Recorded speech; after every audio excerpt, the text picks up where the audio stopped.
Okay, so for this last lecture, we're going to talk about how do muscles work together, what kinds of contractions can occur, and then lastly, we're going to talk about some of the different types of muscles, and muscle fibers. So again, we're going to kind of put this all together, and hopefully this will really help you in terms of making sense of muscle physiology.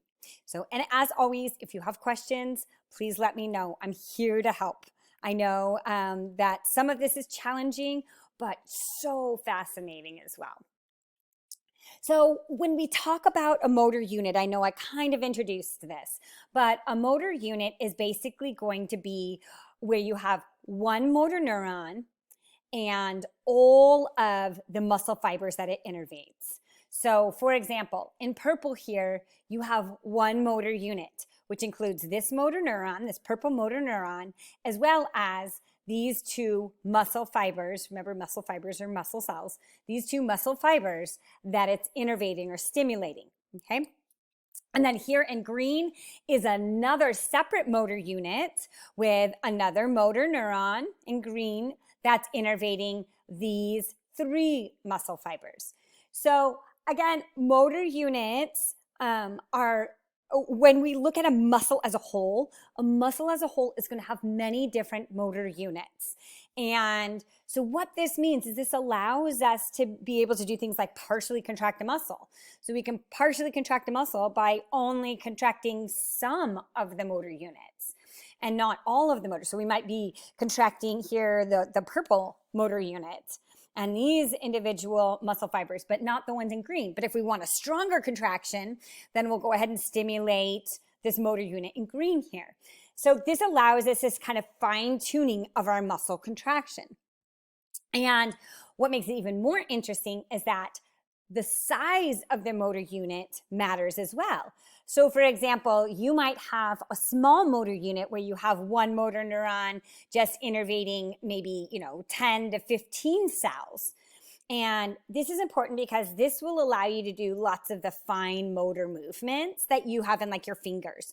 So the muscles, again, that you're using to contract in your fingers to make your fingers do all of these actions that they do, these fine motor movements, it's because, again, you have these small motor units where, again, they're just each individual motor neuron is only causing, again, a few cells, maybe 15, maybe 20 cells at a time to contract. And so small motor units are good for really fine motor movements. Now, if you want a big gross motor movement, then, like your biceps contracting, then you're going to want a larger motor unit. So you're going to want, one motor neuron that's going to innervate maybe closer to 2,000 cells. So again, the size of this motor unit matters. And so one nerve cell actually supplies on average about 150 muscle fibers or muscle cells. Okay, that's the average. But again, it's going to be greater than or less than depending upon what types of movements you are trying to stimulate. Okay, the total strength of a contraction, again, is going to depend upon how many motor units are activated and how large those motor units are. So again, for example, remember if you're contracting your bicep muscle, okay, the more motor units that you stimulate and the more motor units that are contracting, then the stronger the muscle contraction is, okay? And the closer you're going to get to a fully contracted muscle. And so again, this allows us all this amazing fine tuning that we have in terms of muscle contraction. Now, muscle tone is something important to remember as well because, and we don't think about muscle tone because we don't have to, because this is the involuntary contraction of these motor units that we have that help us to do things like maintain posture. So what ends up happening is these muscles, okay, these motor units will kind of alternately contract to kind of keep that muscle in a constant state of firmness, okay? And so even though this doesn't produce movement, it's still very important for maintaining our muscle tone. And this will make a little bit more sense when we talk about things like isometric contractions in a little bit. So, but for now, again, keep in mind that to keep this muscle tone, this is really essential for maintaining posture. And obviously you don't have to think about this, right? You're not constantly thinking, oh my gosh, I better contract my muscles to keep my head upright, or oh, I better contract the muscles to keep my back in an upright position. Okay, this is all involuntary. And so the easiest example of this is to think about what happens when you don't have muscle tone. So for example, in a stroke victim, where oftentimes they will lose muscle tone in just one half of their facial features. Because again, the blood flow didn't make it to the brain, and the area of the brain that innervates this side of the face is not able to send, again, those electrical signals. So those motor units aren't being activated. And what ends up happening is it causes this, what we call facial droop. Okay. So you can see this is a good example of what happens when your body's unable to maintain that muscle tone. Now, another important reason for maintaining, again, muscle tone is the smooth muscle inside our blood vessels. So, and you'll talk about this more in 202, but keep in mind that you do have smooth muscle that surrounds your blood vessels. And this helps you to maintain a certain amount of blood pressure. So that way then, kind of like a hose, right? The smaller that valve is on the hose, the higher the pressure is of that liquid, that higher that hydrostatic pressure is as it moves through that hose. So the same thing with your blood vessels, and you want to maintain, right, some muscle tone and some blood pressure, right, inside those blood vessels, because you have to be able to carry that blood all the way up to your brain, right, and all the way down to your toes. So again, and then back. So you need to be able to maintain some blood pressure. Now, again, an easy example of this is when this goes wrong. So for example, my husband hates that I give this example, but it's a fun story. And it teaches you about something new called micturition and syncope. So the story goes, my husband was traveling. He got up in the middle of the night to go to the bathroom, as you can see now why he hates this story. And he ended up waking up in a pool of his own blood, and he had no idea what happened. They took him to the hospital, and they did all kinds of tests on him to find out that he was really healthy, and that what had happened is he had something called micturition syncope. And this happens more commonly in men that typically have a low blood pressure normally and a low heart rate. And so when he got up, and usually in men like over the age of 45, but when he got up at night to go to the bathroom, and micturition, if you remember, is the process of urinating. So that's you'll hear that, you'll learn about it in 202, but you'll get it a little bit now in that I'm just introducing terms that you'll hear. So micturition is this process of urinating. And so when you undergo that process of micturition, it oftentimes causes a dip in blood pressure, and it can, in certain individuals that again have this micturition syncope, cause a really drastic change in this muscle tone here in the blood vessels. And that's exactly what happened. He got a very instantaneous, drastic change in this muscle tone and a decrease in that muscle tone. And what ended up happening is the blood vessels quickly dilated, and there wasn't enough pressure in those blood vessels for the blood to reach the brain, and he ended up fainting. Unfortunately, he ended up like hitting the bathtub and broke his nose and hence waking up in a pool of his own blood, which was quite scary. But thankfully, as soon as, again, you go into a horizontal position, then the blood is allowed to reach the brain, right? Because you're now in a horizontal position. That blood isn't having to travel against gravity and the force of gravity. And so then you very quickly, your sympathetic nervous system kicks in, and you, again, go back to maintaining that muscle tone. Okay, so that's my little story for you on what happens when you cannot maintain muscle tone in your blood vessels. That's how important it is. Okay, so again, just kind of a fun story for you. I'm not obviously going to test you on micturition syncope. I just like to introduce some stories sometimes to keep things interesting. Okay, so let's go ahead and talk about this thing called twitch contraction. And so what this is basically a measurement of the brief contraction of all of the fibers in one motor unit based on one signal from that motor neuron, okay? So this is just a single signal from a motor neuron stimulating, again, all of the muscle fibers in that motor unit, whether it be, again, 10 muscle fibers or 100. And that's what they're measuring here. So here on the y-axis is the force of contraction. Here on the x-axis is time in milliseconds. Now keep in mind that obviously the larger the motor unit, meaning if you have a motor unit that's stimulating more muscle fibers to contract, then you're going to have a larger plateau up here for your force of contraction. And then obviously if you have a smaller motor unit, then with just a couple muscle fibers attached to that motor neuron, then your force of contraction will be again less. Okay? So this is what we call a myogram. And this is a graph of just, again, one twitch contraction. So again, that's just, again, the contraction that you're getting from one signal from a motor neuron, okay? So what I want you to look at is what's happening in this twitch contraction.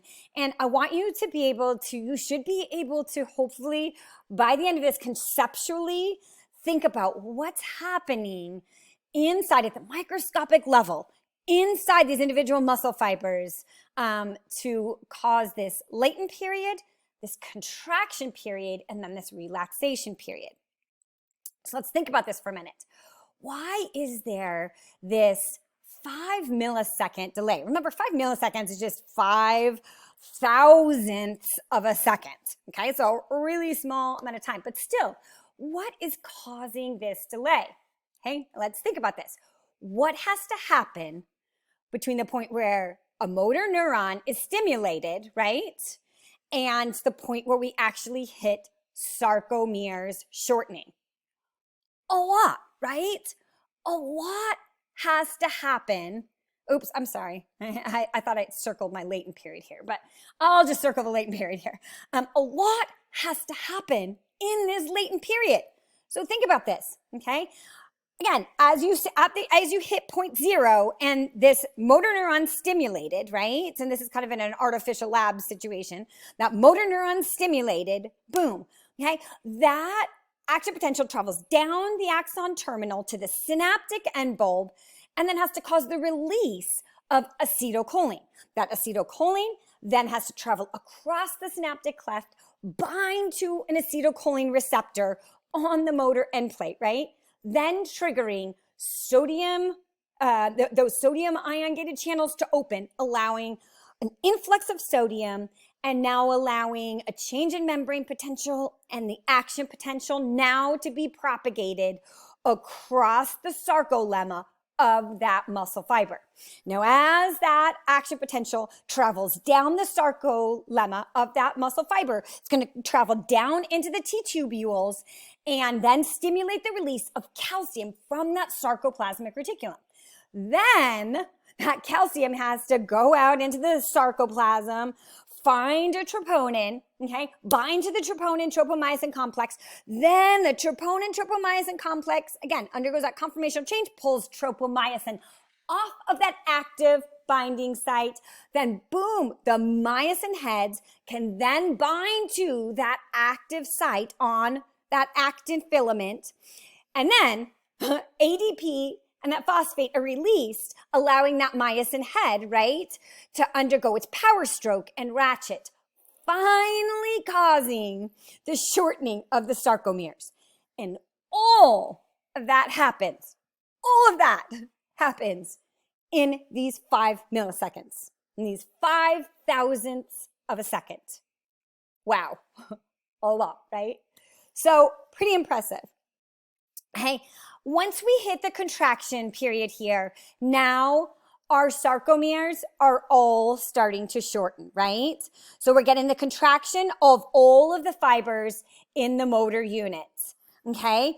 Or in this single motor unit, until we hit this kind of peak point force of contraction where the sarcomeres, again, are all shortened in all of the muscle fibers attached to this motor unit, right? All the muscle cells attached to this motor unit, okay? Now, when we hit this plateau up here, okay, this is where at the very top, acetylcholinesterase, remember, is going to start to break down acetylcholine. And remember, again, this is just from one single signal. This is just one signal from the motor neuron. So then the calcium is going to start to be actively pumped back into the sarcoplasmic reticulum, and that's going to be this relaxation period. So the muscles, again, those muscle fibers are going to start to relax, okay, as that calcium moves off of the troponin and then gets pulled back into the sarcoplasmic reticulum. So again, a lot happening there. And again, slow this down and talk yourself through this. You should be able to talk yourself through what's happening in these different periods and really try to take this and relate this to, again, what we've talked about in the previous lecture at the microscopic level of what's happening inside these muscle fibers. Okay. So the next thing we're going to talk about is this thing called wave summation. So here we talked about what happens if we just have one, again, signal from that motor neuron. Now, what happens when we get multiple signals from that motor neuron, okay? And so here you can see in blue here is going to be, this is actually measuring the electrical potential down that neuron. So it's measuring the action potentials down the actual motor neuron in blue. And then here in red is showing you, again, the force of contraction in all of those muscle fibers in the motor unit, okay? So again, here on the y-axis, just like before, is the force of contraction, because this is a myogram. And then, of course, on the x-axis is going to be your time in milliseconds. So what I want you to see here, again, is we already talked about kind of what happens in just this single twitch contraction. But what happens when you get, again, an action potential, and then before all of those muscle fibers can fully relax and come back down? What if you get another signal, another action potential, okay? And so here you can see that the subsequent contraction here, sorry, there's my pointer, that subsequent contraction here is actually greater than the first. If, again, the muscle fibers aren't allowed to fully relax before it's stimulated again. So what's happening here? Why is this happening? So try to take a minute to think about why this is happening, okay? So think about what happens in that relaxation phase. So we talked about in the relaxation phase, again, the acetylcholinesterase, right, is breaking down that acetylcholine. And then also that calcium is being pulled back into the sarcoplasmic reticulum, right, from the sarcoplasm. So if you, again, are going to re-stimulate those muscle fibers before they can fully relax, then what's happening is, again, you still have some acetylcholine hanging out. All of that acetylcholine hasn't been broken down yet, right, by acetylcholinesterase. Also, you still have some calcium hanging out there in the sarcoplasm.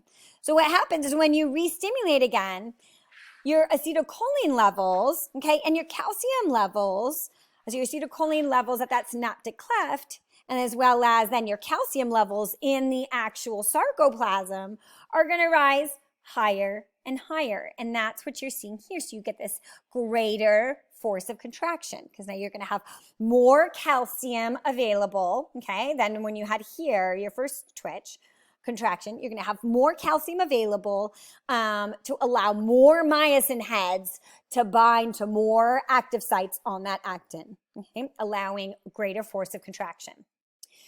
So if you continue to do this, right? So if you continue to stimulate these muscle fibers before they can fully relax, and so that's what's happening here. Again, it goes to relax and boom, you stimulate before it can fully relax and stimulate again and stimulate again. You're going to get what's called unfused tetanus, where you're, again, going to get this greater force of contraction each time, again, because you're going to have these higher acetylcholine levels and these higher calcium sarcoplasm levels, okay? Now, what ends up happening is if you stimulate this neuron, this motor neuron, so rapidly that you don't allow any relaxation in between, you're going to get what's called fused tetany. And this is going to result in very quickly you're going to hit a point where there's so much calcium in the sarcoplasm that all of your troponin molecules are bound to calcium. all of the active sites are open and all of the myosin heads are attached to the actin filament. So you're maxed out basically, okay? All of your myosin heads are all bound and attached to the actin filament at that point in time, okay? So you've hit maximal contraction. And so that's where you see this plateau here. That's the most you can get out of the force of that contraction, okay? There's no more myosin heads to be able to bind. So this occurs again in not an abnormal situation, okay? So in the real world, normal physiological mechanisms that we have, okay, that we're going to talk about kind of later on in 202, there are physiological mechanisms that prevent this from happening, prevent fused tetany from happening. So there's only a couple cases, like, for example, we talked about the black widow bite, right? Where, again, the black widow bite ends up causing the release of too much acetylcholine, right? So you end up having tons of acetylcholine for the first portion of that black widow bite, right? You can end up with fused tetany because there's so much acetylcholine that it will very quickly cause these muscle fibers to kind of plateau, okay? So that's a situation. Also, an actual tetanus, it's named after this fused tetany, this is a situation where, and again, we're vaccinated for this, right? This is why we get our tetanus vaccination.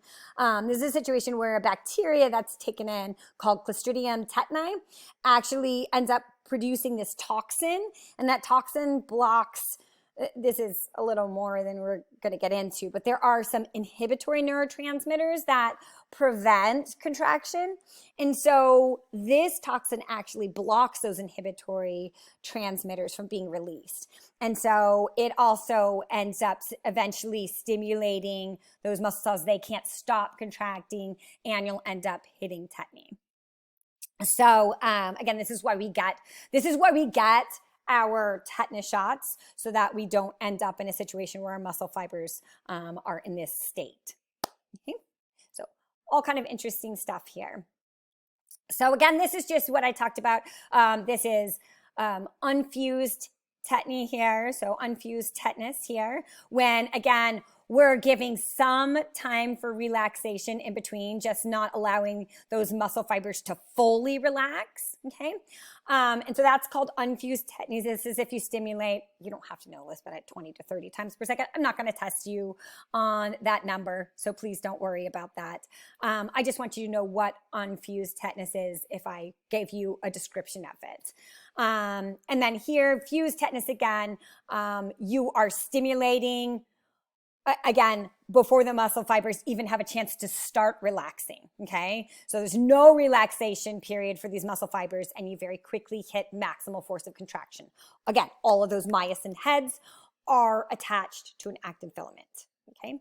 So that's basically what I want you to know for those terms. Okay. Now let's talk a little bit about what we call motor unit recruitment, okay? And this is important. I've kind of already alluded to this in the first slide.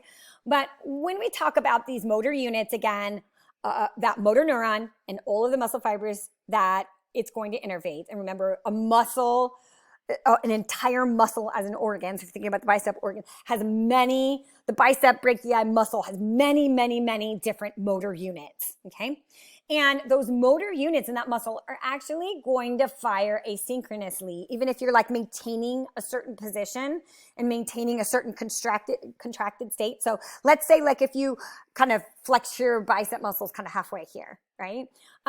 Believe it or not, your motor units are actually firing asynchronously. They're kind of like, they're kind of like kind of jumping back and forth. So I want to go back to this. So basically what's happening is, here, let me take that off for a second.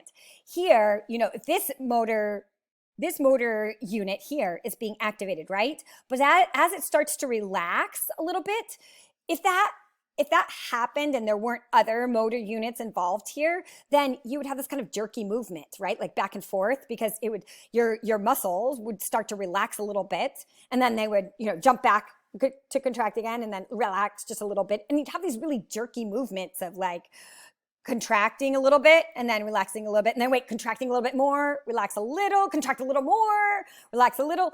And that would be you would create these really jerky movements of your muscles. So what ends up happening is during this time frame right here, another motor unit is contracting and maintaining that muscle tone.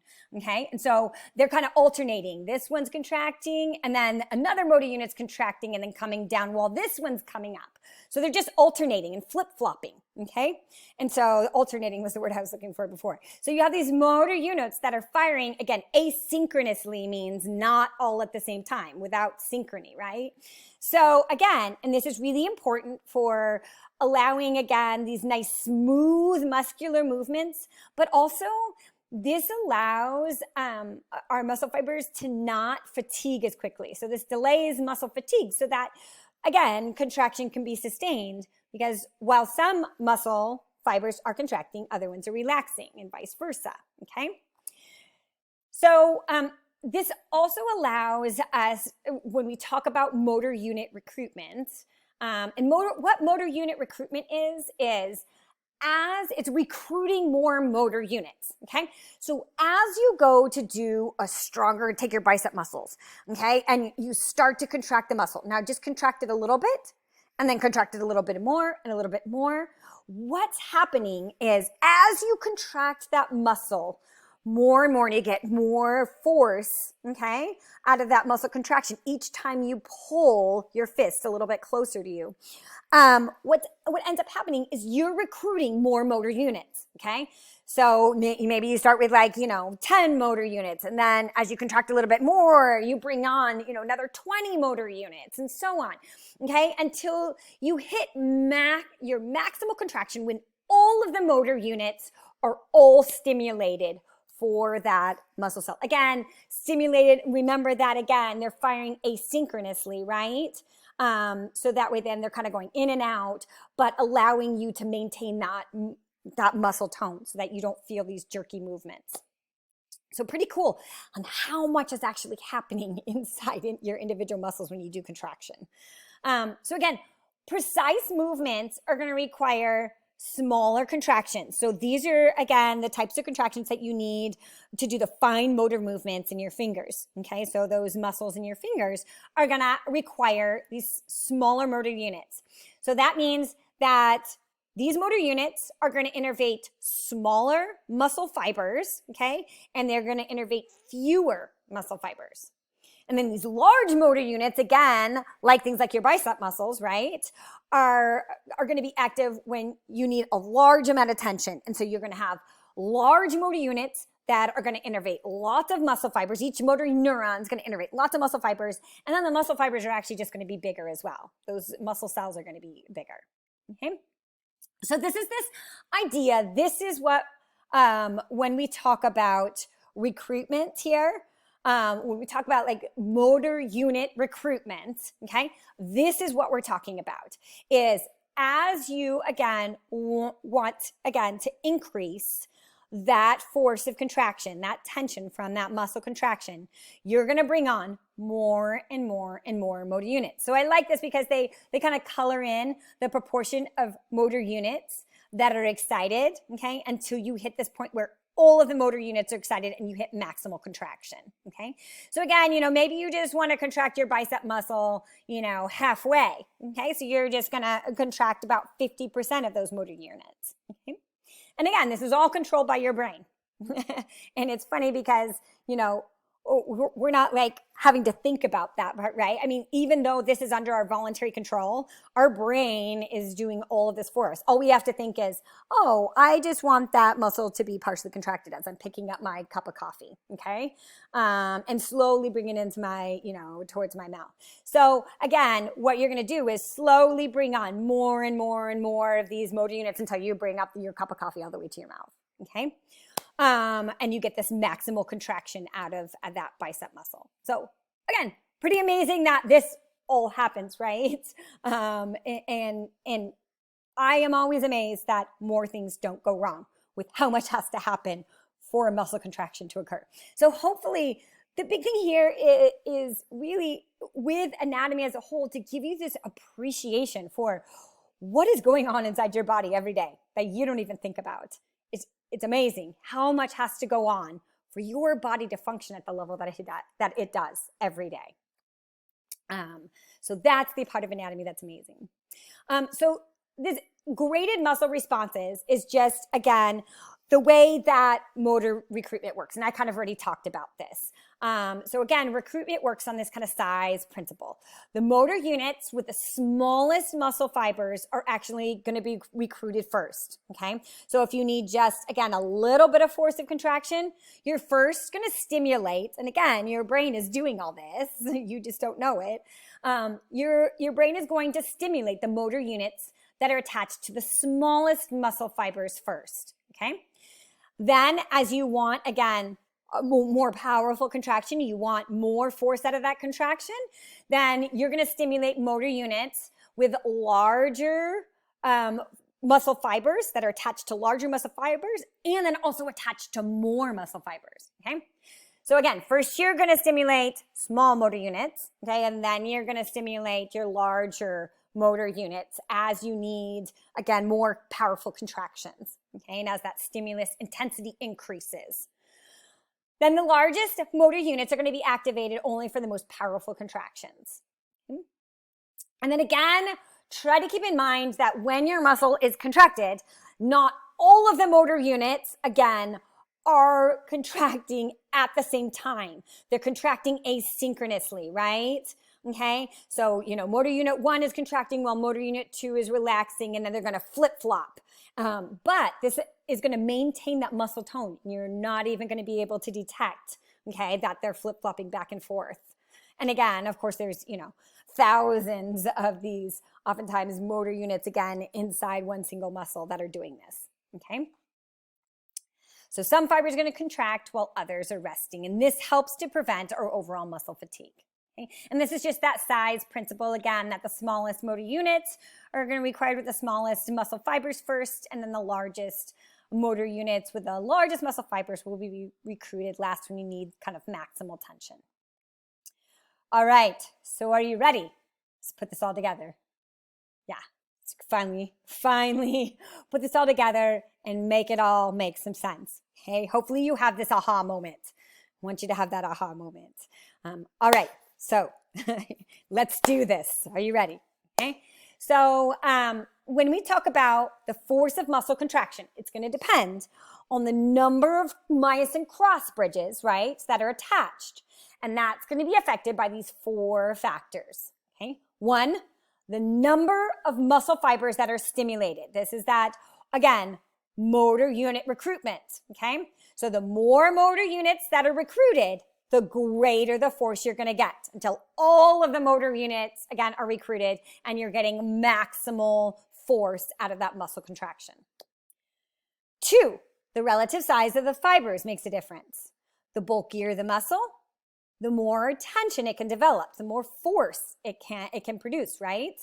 So muscle cells, again, and we'll talk about this a little later, but with regular exercise, you can actually increase the size of your muscle cells. This is called hypertrophy. And this is what you're doing with regular exercise. So when, you're working out and really trying to develop certain muscle groups, okay, you're not actually, as that muscle gets larger, you're not actually producing more muscle cells. You can't. You actually end up with, all of the muscle cells that you have, okay, are basically what you have at birth for the most part. And so when your muscles get larger due to working out, you're actually just increasing those muscle cells in size, okay? Each of those individual muscle fibers in size, okay, causing hypertrophy. And that's what you're doing when you're working out and exercising.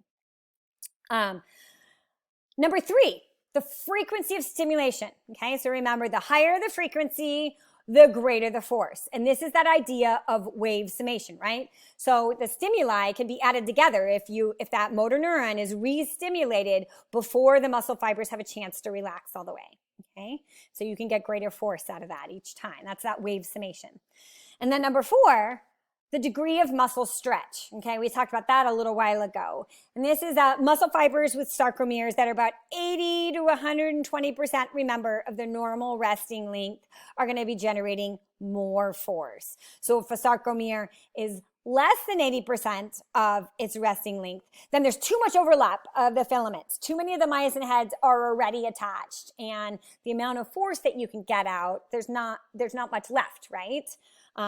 So again, that decreases the amount of force that you can get out of that muscle contraction. Also, if the sarcomere is greater than 120%, you barely have any of those myosin heads touching, okay? And so the filaments don't overlap enough, and force will decrease as well. So again, this is that sweet spot that you want to have in terms of the size of your sarcomeres. Okay, so this is just, again, a picture of the factors that increase the force of skeletal muscle contraction. Again, larger number of muscle fibers recruited. Again, recruiting larger muscle fibers, the high frequency of stimulation in terms of wave summation, okay? And again, remember, tetanus is not your normal situation. And then again, the muscle and sarcomere are stretched to the right length, okay? So hopefully that kind of gives you a big summary of gives you kind of the big picture of all of the things that are going to be important in terms of how much force you're getting out of a muscle during muscle contraction. Now let's talk about the different types of contraction here. So there are types of contractions where a load is actually being moved, and then there are types of contraction that are actually very important, especially these types of contractions that we talked about that are important for maintaining muscle tone or maintaining posture. And those are going to be called isometric contractions, where no movement occurs. So I'm first going to talk about isometric contractions, and then I'll come back and talk about isotonic contractions. So when we talk about isometric contractions here, we're talking about, and literally when we talk about isometric means basically keeping the same length. That's the Latin origin for this term. So you can think of meter like length. So iso means same. So you're keeping the same length of that muscle. You're not shortening the muscle, and you're not lengthening the muscle during isometric contraction. You're just keeping that muscle length the same, maintaining the tension, right? Okay, so again, you can think of this as like if you were to take your anatomy book and hold it out in front of you, right? You're not changing the movement around any joint while you're just holding the book there, okay? At this point, we're just holding the book out. And so no movement is occurring, but obviously your muscles are having to do work here. You feel it, right? You're like, whoa, I really would like to put that book down now. And so the tension is generated without the muscle shortening. Now, obviously, when you picked up the book, okay, there was shortening of a muscle. But we're talking about just while you're holding the book out in front of you, okay? That's an isometric contraction. No movement's occurring, tension's generated, and no muscle is being shortened or lengthened while you're doing that. These are, again, the types of contractions that you're doing to hold your head up, to maintain posture, again, to hold your back in the position, in upright position, okay? So these are going to support objects in a fixed position. That's isometric contraction. Okay? Now, isotonic contraction is where you're actually moving a load. So to get the book up here in the first place, okay, you did have to do an isotonic contraction. You had, again, to move that load up to this point.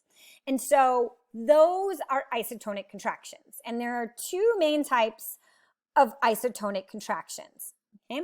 There's concentric contraction, which is where you're shortening a muscle to produce force. So for example, when you pick up that book, okay, and bring it towards you, or when you just even had to pick up the book to this point, okay, you had to do some concentric contractions here at the shoulder.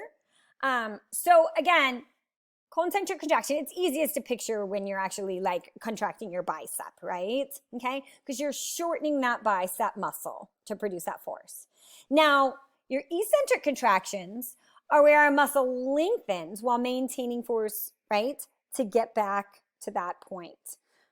So for example, laying the book back down, okay? You have to have these eccentric contractions where, again, a muscle lengthens to maintain that force in movement. So that's your eccentric contraction, and this would be of your bicep muscle. So this is concentric contraction of the biceps and eccentric contraction, okay?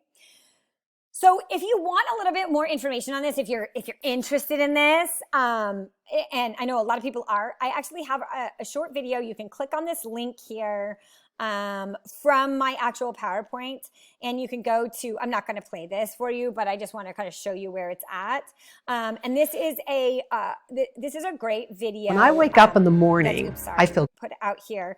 Again, by an instructor that knows more kinesiology.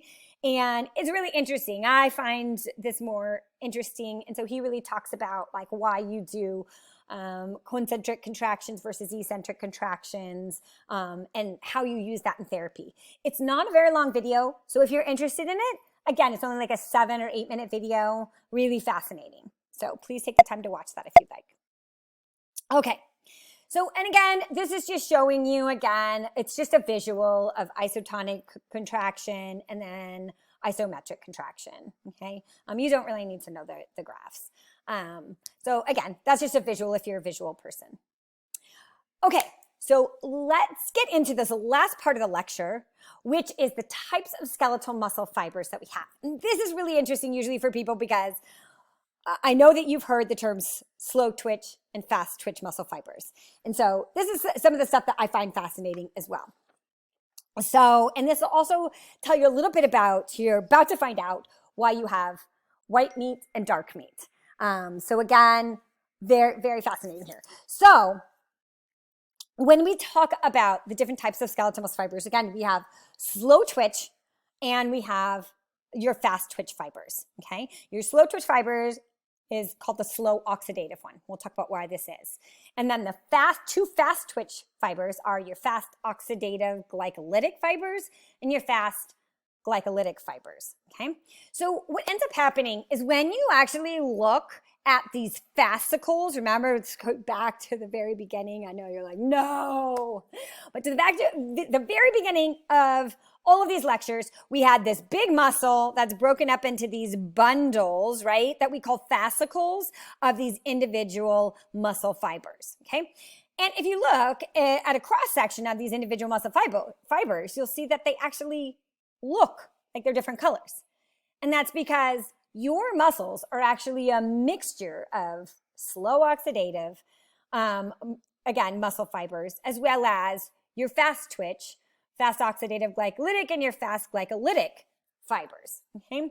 So really interesting when you start to see that your muscles are really a mix, again, of these different types of fibers, okay?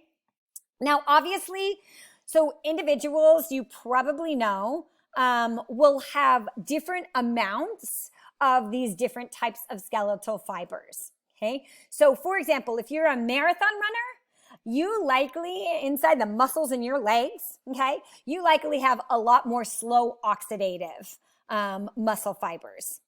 Where if you are, let's say, again, running an Olympic runner and you're running the 100-meter dash, okay, you likely have a lot more fast glycolytic fibers inside your muscle cells, okay? So the percentage of these is going to differ in individual to individual in your fascicles, okay? So the percentage of these different types of muscle fibers that you have inside your fascicles and inside your muscles as a whole is going to differ from individual to individual, okay? So let's talk about what these are and why they look so different, okay? So your slow oxidative or your slow twitch muscle fibers here are gonna look red in color. And the reason that they're gonna look red in color is they need to have lots of this myoglobin, okay?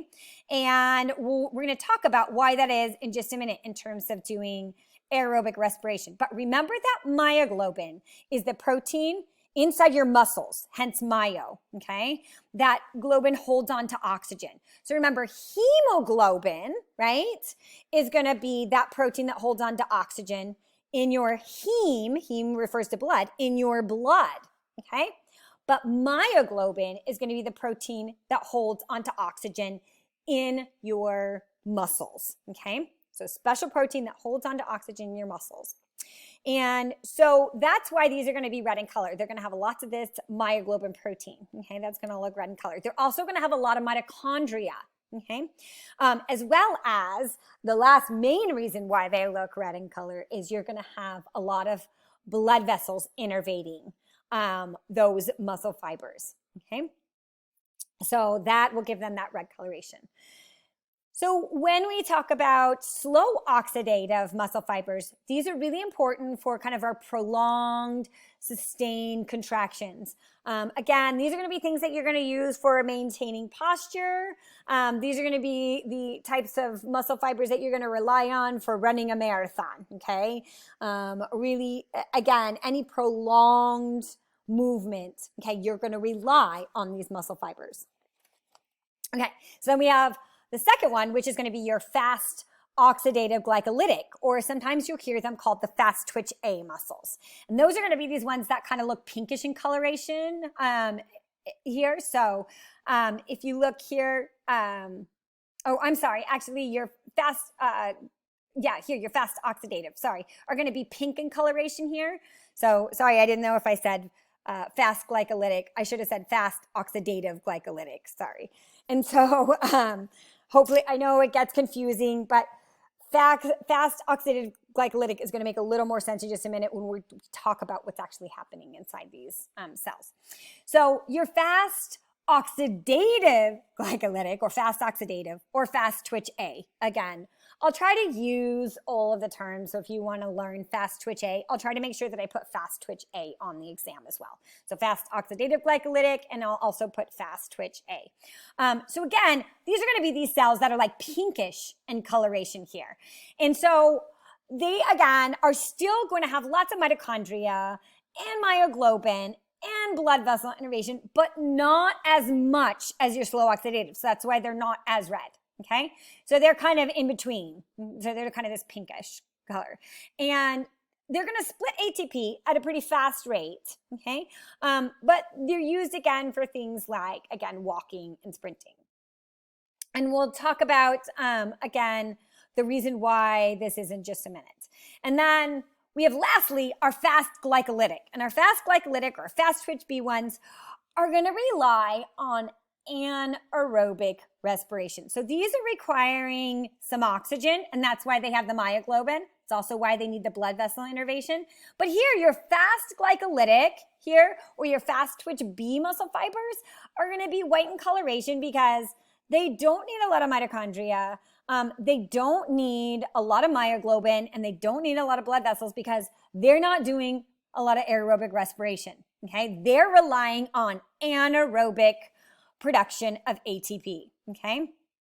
These are anaerobic movements. These are going to obviously be for really short durations, okay? So you use these in weightlifting, okay? Or you use these in the 100-meter dash, okay?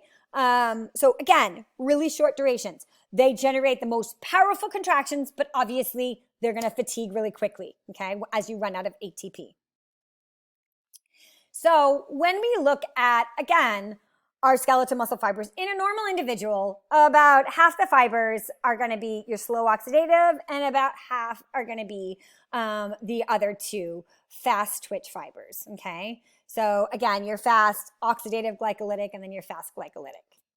And so the proportions of these three types of muscle fibers are going to vary depending upon the action of the muscles and also depending upon your training regimens, and also a big one, genetics, okay? So for example, me, I love to run long distances. Like to do half marathons, like to do those long distances, but I am never going to be a 100-meter dash runner, okay? Because simply my genetics don't code for enough of those fast glycolytic, these fast twitch B, fast glycolytic muscle fibers, okay? I just don't have enough of those to be that Olympic 100-meter dash runner.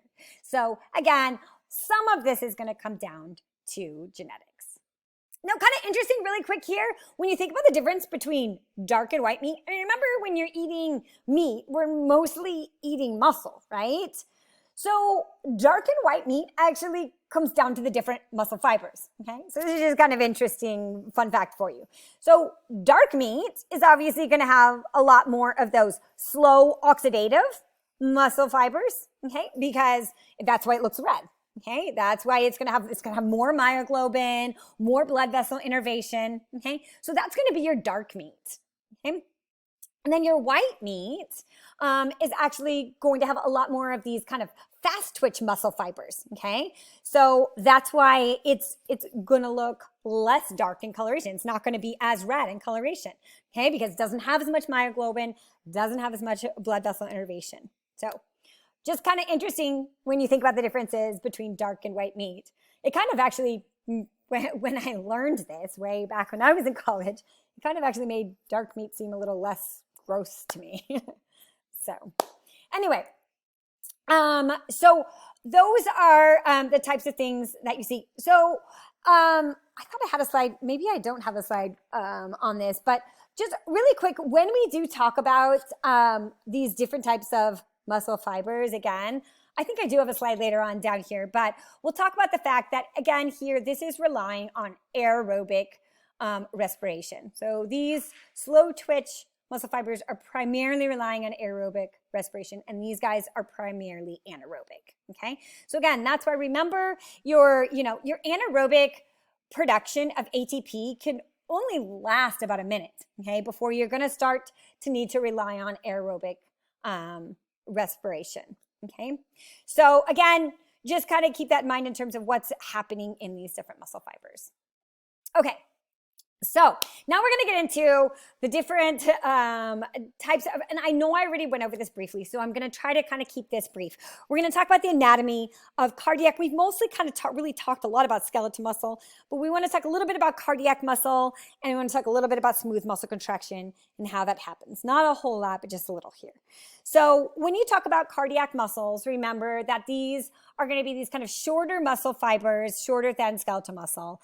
They're going to be branched, and they're going to have these little intercalated discs that are going to be really important with lots of gap junctions, right? To be able to kind of quickly spread the message from, as an action potential, again, comes down here, from one cardiac muscle cell to another cardiac muscle cell, because obviously all your cardiac muscle cells need to contract together, okay?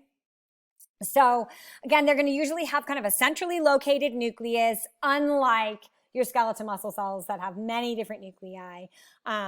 But they are striated, so they are going to have these striations and these sarcomeres that you're going to see in skeletal muscle, okay?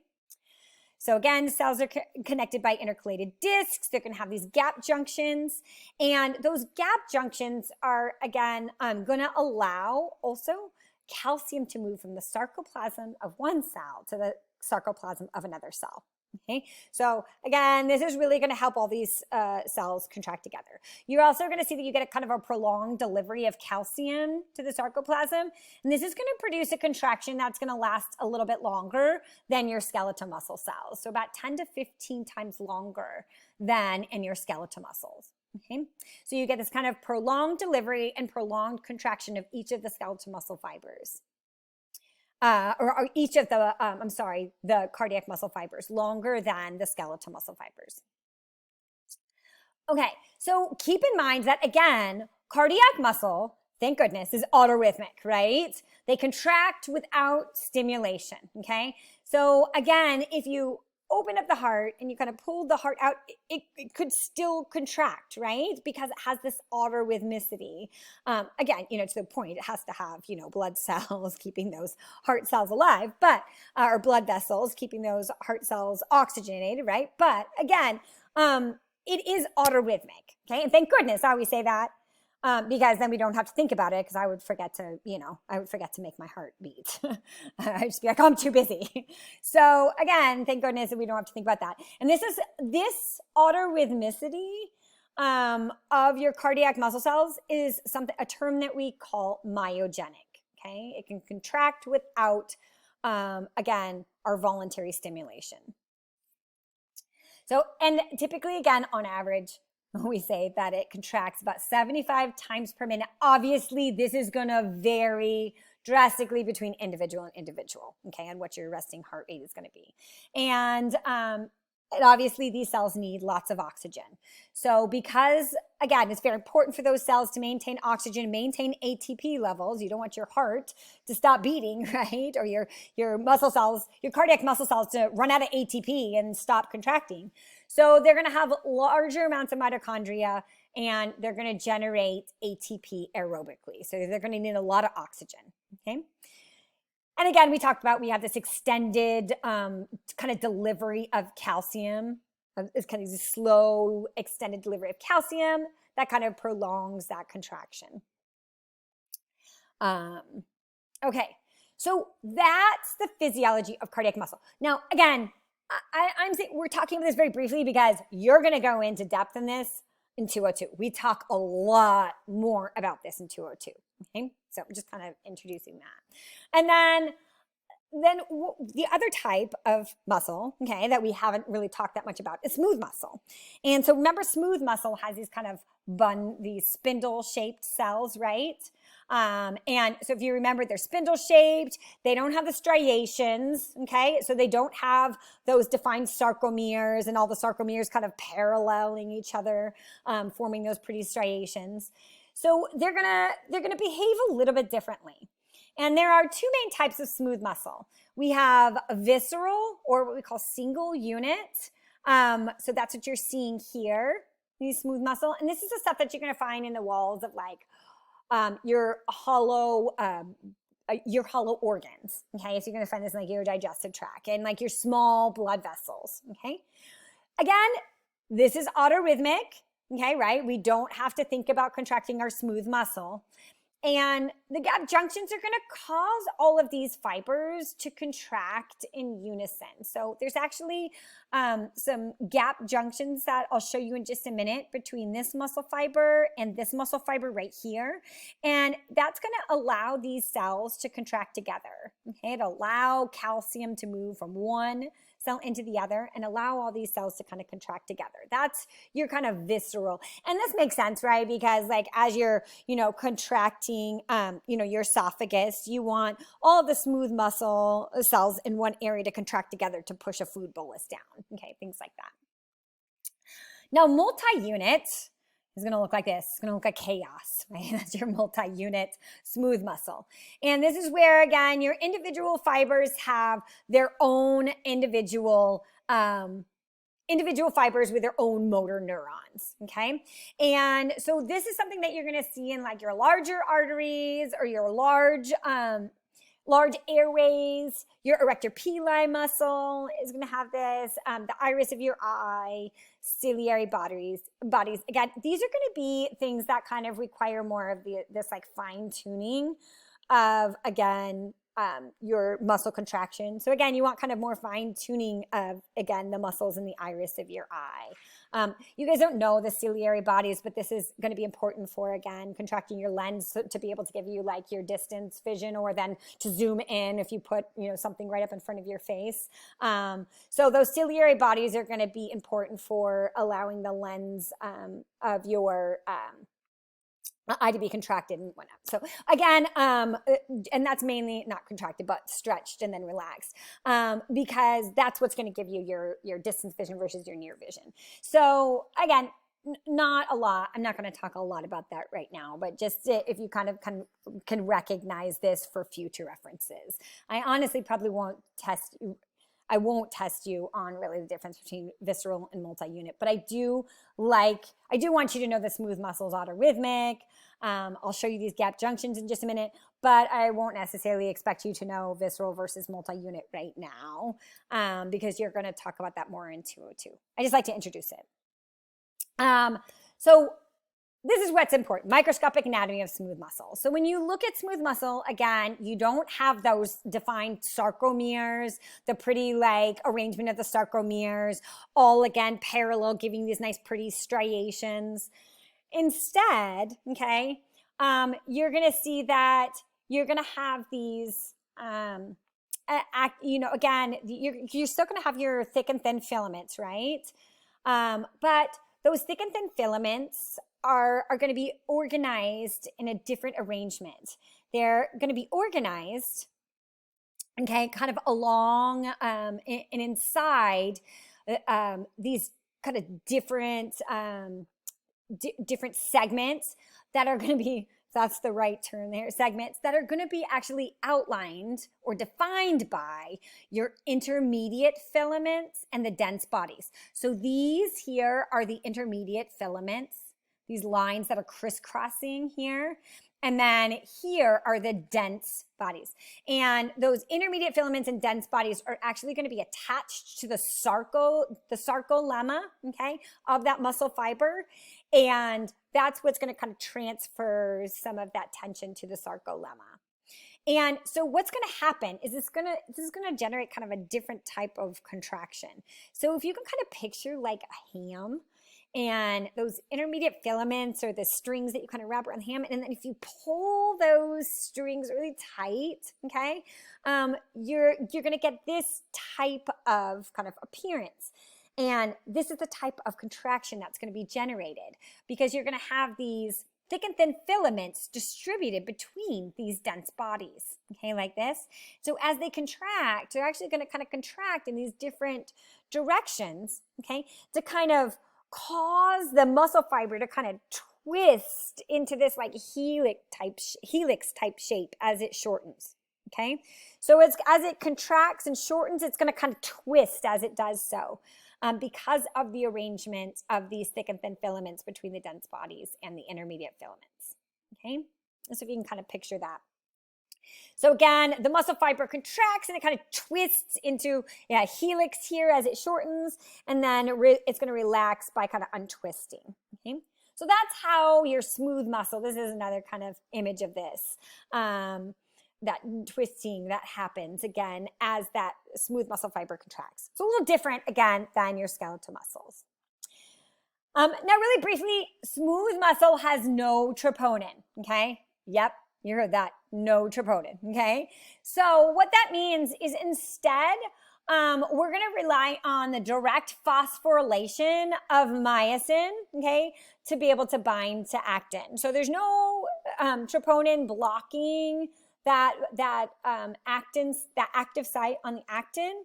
What's really preventing that myosin head from binding is that it needs that phosphate group to undergo that conformational change so it's ready to bind, okay? And so it doesn't have the ATPase in there inside the myosin head in smooth muscle, okay? So it's not ready to like take on an ATP and immediately break it down into ADP and phosphate. Remember we talked about the phosphate is what causes that conformational change that basically cocks the myosin head, makes it ready to bind to actin. So instead here, we're going to rely on this molecule called calmodulin to be able to eventually myosin kinase to be able to add that phosphate group, okay? So what's going to happen is calcium is going to bind to calmodulin, okay, then activating calmodulin. Calmodulin is then going to activate the myosin kinase into its active form. And that myosin kinase is going to be the enzyme that's going to add on the phosphate to the myosin, okay? So just kind of this cascade process. So calmodulin binds to calcium, boom, is activated. Then it goes to activate myosin kinase. And then myosin kinase goes and adds a phosphate group right onto that myosin, causes the myosin to undergo the conformational change, and boom, myosin can now bind to the actin, that active site on actin. Okay? So just kind of interesting. Smooth muscle works a little bit differently. Okay. So sorry, I know this is a long lecture. I'm just kind of trying to get it all in. So you can stop this lecture if you could only watch like 20 minutes or 30 minutes at a time and then come back and pick it back up. But I want to go ahead and just get this last little bit out. And then there's not much left. And then we'll just this is kind of some of the interesting stuff. So we're going to talk about the developmental aspects of muscle. So all muscle tissue is going to develop from these embryonic myoblasts.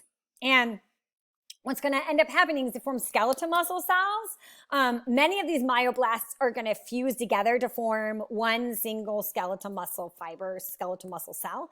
And that's why they end up being multinucleated, which is kind of interesting. So that's, again, in the development of that muscle.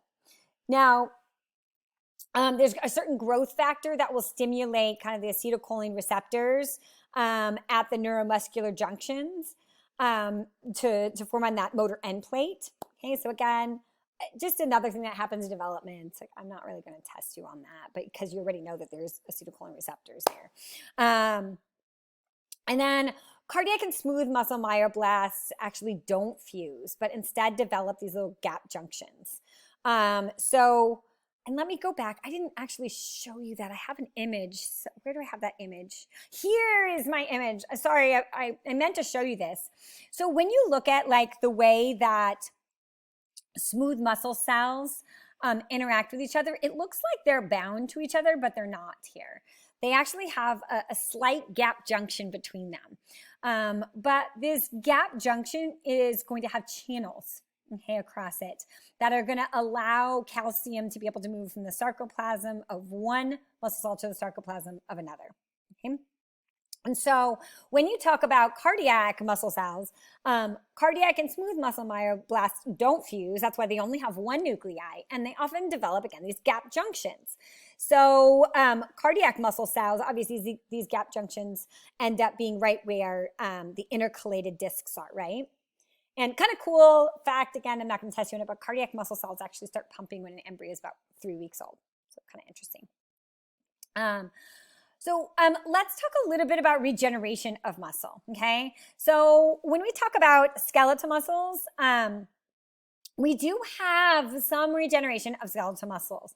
So there are some myoblasts-like skeletal muscle we call satellite cells, kind of on the outer edges of these muscles, that do have some limited regenerative ability, okay? Meaning they have some ability to undergo mitosis, okay?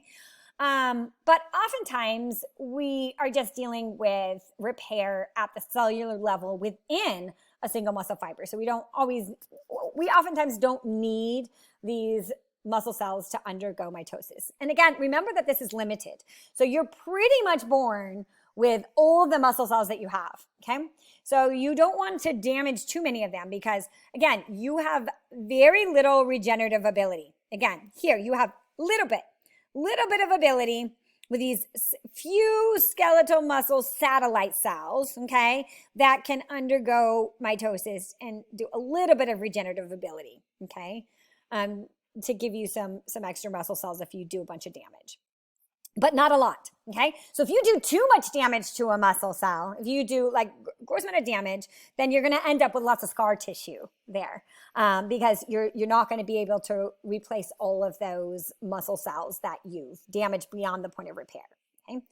Now, a lot of times when we're doing exercise, we talk about the fact that we kind of have, especially if we're doing like really intense exercise, we do have some muscle damage, but this is at the cellular level, okay? So we're talking about tears in sarcolemma, some tears in myofibrils, inside these myofibrils in here. You can actually see this. This is kind of cool. You can see this tear right here in this individual muscle fiber. And sometimes you have disrupted Z discs and tears in your Z disc. And so what's interesting is they've done some recent research to show that the nuclei will actually migrate to these areas of damage, okay? And they're going to help to patch them up, right? Because the nuclei are going to code for the proteins, okay, that are going to be made, again, on these ribosomes on the sarcoplasmic reticulum, okay? Those proteins are going to be made here to fix all this, right? So it's cool that the nuclei actually migrate to this area. I thought that was really interesting. And then, of course, we're going to also get an increased levels of myoglobin and things like creatine phosphate in these areas because you need ATP again for these areas to repair and, again, proteins to be, again, to bring in the production of proteins to fix this area, right? So again, that's what's happening when you have these kind of micro tears in your muscle. And then oftentimes you probably have noticed that you get this kind of delayed onset of muscle soreness. It's usually about 12 to 48 hours after kind of strenuous activity. And that's just because you get this kind of delay in the inflammatory response, right? And so as you get some inflammation from those micro tears in that area, again, due to this cascade that you're going to talk about in 202 on how inflammation occurs, that'll start to cause some stiffness, tenderness, and swelling in those areas where you have some microscopic cell damage. Okay, so that's in your skeletal muscle cells. Now let's talk about cardiac muscle cells, also called cardiomyocytes. Okay, so again, cardiac for heart, myo muscle sites. So this is a fancy word for heart muscle cells, okay, cardiac muscle cells. And so again, they can divide at a very modest rate. Now we used to think that they couldn't divide at all, and that when you had damage done to the heart, that there was no replenishing that. But we now know that they can divide at a small, modest rate. Again, a small, modest rate, even to a lesser extent than skeletal muscle. So what ends up happening is oftentimes if you have a heart attack, there's a large area of damage to your heart muscle. And so there's some repairs, because some of those cardiomyocytes, again, are going to undergo mitosis and replace a few of those muscle cells, but the majority of them are going to be replaced by connective tissue. And this is fibrosis and scar formation. And what ends up happening, and this happens again if you do a large tear in a muscle, one of your skeletal muscles as well, and you build up scar tissue. And so what ends up happening is that connective tissue, okay, all of those collagen fibers in that connective tissue are going to form in that area and cause what's called fibrosis. And what ends up happening is that connective tissue obviously is not going to, be this nice contractile tissue. It's not going to be as elastic, right? And so, or even as extensible. And so it will actually limit your contractile movements, okay? So that becomes an issue if you have a lot of fibrosis, especially in the heart, right? Because you don't want to limit the contractile movements because the heart won't pump as efficiently. So a person that has a heart attack and has quite a bit of damage and quite a bit of fibrosis, their heart literally won't be able to pump as effectively. And then lastly, smooth muscle is on the opposite end of the spectrum. So smooth muscle actually regenerates throughout life. And so your smooth muscle cells can grow in size, which is what we call hypertrophy. Some of those cells can divide, which is called hyperplasia. And we know this intuitively because if you think about it, the uterus has smooth muscle, okay? The uterus is a huge area of smooth muscle, okay? And what ends up happening is during pregnancy, obviously you need that uterus to expand quite a bit, okay? And it does that through hyperplasia. So you get, again, lots of smooth muscle cells that are undergoing division there to make that uterus larger in preparation for pregnancy. And then there are new fibers can actually form from some of the stem cells in actual blood vessel walls as well, in terms of damage to blood vessel walls. So you know this, again, if blood vessels are damaged, you know that smooth muscle is repaired in that blood vessel as that blood vessel is repaired. So this is kind of interesting. This is just that hypertrophy and hyperplasia. So again, hypertrophy is literally the smooth muscle cells are getting bigger themselves. So each of those individual smooth muscle cells are getting bigger. And then you're getting hyperplasia. Those smooth muscle cells are undergoing mitosis, producing more smooth muscle cells. So you get more smooth muscle cells and bigger smooth muscle cells during pregnancy. And that's what makes that uterus so large. Okay. So again, cardiac and skeletal muscle cells can lengthen and thicken throughout adulthood, okay? So when we think about our muscles kind of developing, so for example, you're working out a lot, remember we talked about this is going to be due to hypertrophy. You're not building more muscle cells. You're not like, as I'm working out, I'm actually gaining more muscle cells. You're not. You're actually just making the muscle cells that you have, the existing muscle cells that you have, larger. Okay, and that's hypertrophy. So again, this is mature muscle growth. So again, these mature muscle cells are really not dividing much. So mainly, okay, your muscles are enlarging by hypertrophy, not hyperplasia. Okay, so those are two terms you want to get used to. Hypertrophy, again, is just literally each of those individual cells getting bigger. Hyperplasia is cell division. Okay, so here again, our muscles, when you're working out and developing your muscles, okay, to the extreme here in the Hulk, right? This is hypertrophy. This is due to hypertrophy. Okay, so the terms atrophy and hypertrophy. Atrophy is just the opposite of hypertrophy. So it's when your muscle cells actually shrink in size. Those individual muscle cells shrink in size. And this happens oftentimes because of disuse. It's that idea that, again, if you don't use it, you lose it. So again, if you're sitting on a couch and you're never getting up, okay, to move because maybe you're bound, and this is a serious issue if you're bed bound, right? Then what ends up happening is your muscle cells can atrophy. Okay, so again, if you have a disease that puts you in bed for a long period of time, your muscles will actually start to atrophy. And so a lot of times they'll have physical therapists or something come in to actually be able to kind of put you in positions where those muscles are contracting. So that way then you don't get this severe atrophy. So again, caused by disuse, this is what we call disuse atrophy, where the muscle's not being used. And so again, your body's just not putting the time and energy into it. So the muscle cells are going to get smaller. Or again, for some reason, what we call denervation atrophy is when for some reason a nerve is severed. So the nerves, and you see this in cases of like paralysis, right? Where someone had damage to their spinal cord. And so now you're no longer getting the motor neuron innervation to those muscles. And so those muscle cells are not going to be able to contract and they're going to atrophy.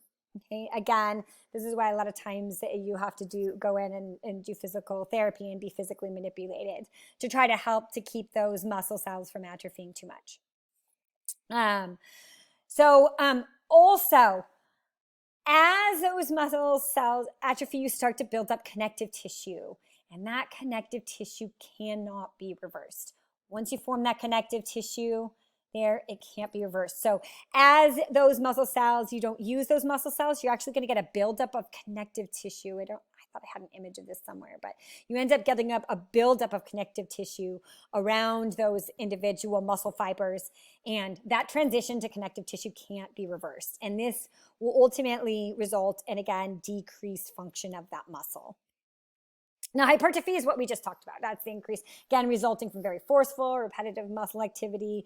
You get increases in myofibril, you get increases in sarcoplasmic reticulum inside those muscle cells and in mitochondria because they're being used so much. So again, those muscle cells literally are getting bigger as you're, again, producing more myofibrils, sarcoplasmic reticulum, mitochondria, all those things.